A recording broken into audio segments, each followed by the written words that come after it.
Magandang araw sa inyo mga kagwaps, welcome back again dito sa Gwaps TV Official. For today's video natin ngayon mga tropa, mag-check tayo ng ating mga inakay.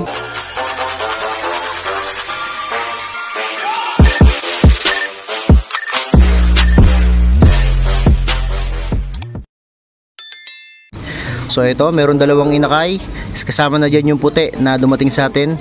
And then, ito, meron pa ulit dito. So medyo hapon na ngayon kaya medyo madilim mga kagwaps. So dito, meron tayong another na dalawang inakay pa dyan. Grabe, 5:30 pa lang mga kagwaps pero madilim na rito sa breeding loft natin. Ito yung malupit dyan mga kagwaps oh. Yung ipamimigay natin na blue bar na sablon, tapos meron tayong tiger grizzle mga kagwaps. Grabe, naka-jackpot tayo ng kulay ngayon ng mga kalapati natin. And ito, alam ko may kuha na rin to eh. May itlog na rin pala to. Bah, may itlog na rin pala to mga kagwaps. Yung imported na stitch natin. Tapos ito, yung ating yung ating double frisco. Tapos itong ating magulang nung kwan natin, finisher natin. Malakas na hinto mga kagwaps eh, kaya gustong gusto ko yan. Tapos ito wala pa. And then ito meron na mga kagwaps. Maliwanag pa sa labas, madilim lang talaga yung one, madilim lang talaga yung panahon. Medyo nakapondo kasi ngayon mga kagwaps eh. Ayan dito, magbibigay ako ng kalapati dito ng inakay dito. Ayan o, meron dalawang itlog. So lagyan din natin ng buhangin yan, re-repelan ko pala ng buhangin yan mga kagwaps. Ito wala pa, si Kwan, tatay ni Mr. Albay. Ayan, wala pa. So siguro, itong dalawa na to, itong inakay na to mga kagwaps, inakay na yan. Dali na natin dun sa taas para nang sa gayon ay makakuha na, may viewing na sila. Grabe, gaganda mga tropo. Malupit ka talaga! Ang ganda mong lalaki! Videohan natin na malapitan mga kagwaps. Anak ng sablon natin, no? Medyo na. Medyo okay na. So dadali na rin natin to sa taas para nang sa gayon makasama niya yung mga ibang kunya ron, ibang mga young bird doon na panglaro natin. Sabay-sabay ko na silang babatch rin mga kagwaps para maganda. Okay na, tara! Atagal na ba? Itong angkan nito maamo oh, mga Vandenbroek. Pure na Vandenbroek na to, line breed. Vandenbroek yung kak, tapos Vandenbroek nung kwan. Itong hen, puro BDB saka stitch mga tropa. Yung mga ibang mga bloodline natin dito, ini-infusion na lang natin sila ng ibang bloodline.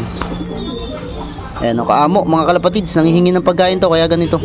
Maliwanag pa naman dito sa labas mga kalapatids. So dito, silipin natin yung ating mga stocks. So sa mga kagwaps ko dyan, mga kalapatids ko dyan na gusto pong mag-invest sa mga ibon, meron po tayo rito mga availables pa na stocks. Ayan sila mga tropa, nakakalat sila ngayon. So ibang mga breeder, iniakyat na rin natin dito. Yung mga young bird na mga bata pa, ipinag-aakyat na rin natin dito mga tropa. Ayan, nandyan sila. So makulimlim ang panahon mga kagwaps kasi ayan, 5:45 na ng hapon.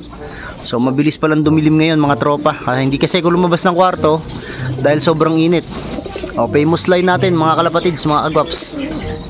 Ayan po, famous line. Napakagandang hen mga tropa. Ayan, poging-pogi ito. Hindi pala, maganda pala kasi hen to.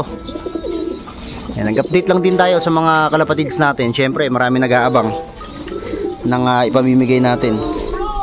Ang gagandang mga tropa oh. Tignan nyo itong galing kay Bro Wise na to. Ito, yung puti na to. Kumuha din siya, naging healthy rin siya talaga mga tropa. Although tatlo silang sinusubuan, pero kinakaya naman itong mga ibon natin dito. Ayan, kasi mga kasama niya, ayan din oh. Magaganda rin ng kondisyon.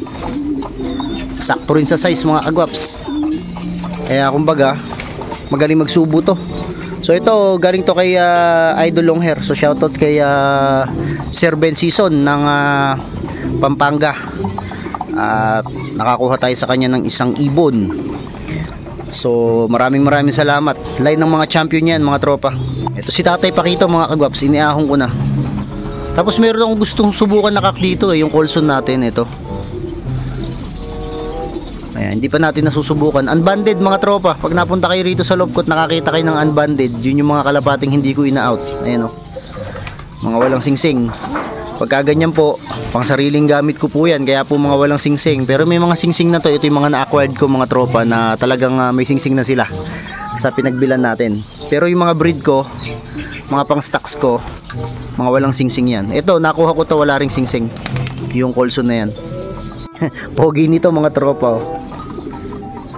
Kulay puti. Nakalimutan ko yung bloodline nito pero matindi yung bloodline nito, sabi ni Bro Wise. Talagang pinadala niya sa atin para masubukan natin. So lilipad ng off color to sa atin mga tropa. Ayan, oh, young bird na young bird. Diba? Mas maliit siya nung dumating siya rito pero inabutan niya pa yung dalawa. Talagang inangkin na siya nitong sila Pakito mga kagwaps. Ayan, dito lagi ako nagpapatoka dito kasi tatlo sinusubuan nila. Tapos yun yung inakay nun, meron na rin doon dalawa na singsingan na din. Tapos dito naman yun yung magulang nung mga grisel. So medyo madilim na rin ngayon. At doon sa loob natin mga tropa na medyo mataas pa, so hindi na siguro muna tayo doon na magdadala, so bukas na lang. Tapos ito pala mga kalapatids, hindi ko mapatino kasi itong si Utoy Ayan si Utoy mga tropa. So may naghahamon kasi kayo, baka meron kayong mga panlaro dyan, labanan nyo yung sa Gawing Carmen sa Gawing Marawa kasi may naghahamon ng house to house doon. Ito kasing sa amin hindi pa namin mapatino kasi nga ayaw pa niyang maging matapang dito, itong si Kwan, itong si Utoy. Pero susubukan natin yung kapares niya. Ayan oh, talagang kinukuhan ko sila sinasanay kong mabuti.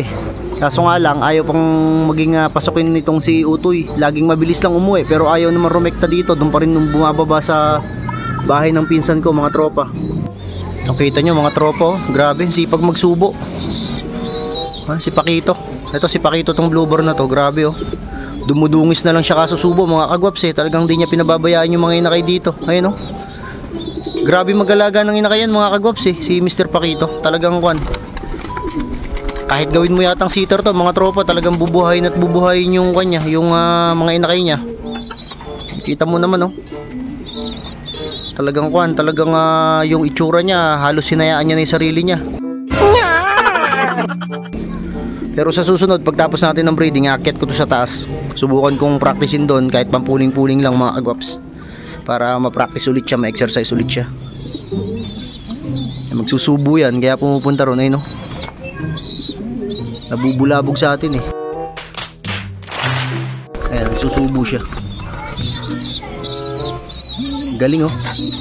Tatlo yan mga tropa. Sinusubuan niya, ayaw na magpasubo na isa. Busog na yung puti kita nyo, hindi talaga mamamayat mga kalapatid yung inakay nito kasi sipag niya magsubo.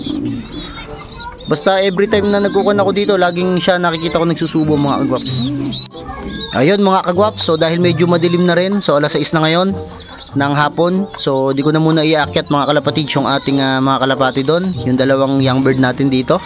So ngayon mga kalapatids, dito ko natatapusin tong video na to. Kita-kits tayo bukas. So good luck po sa lahat na mag-aabangan bukas sa araw ng linggo. So dito ko natatapusin tong video na to. Muli, this is Kuya Rai and you are watching Guaps TV. Peace out.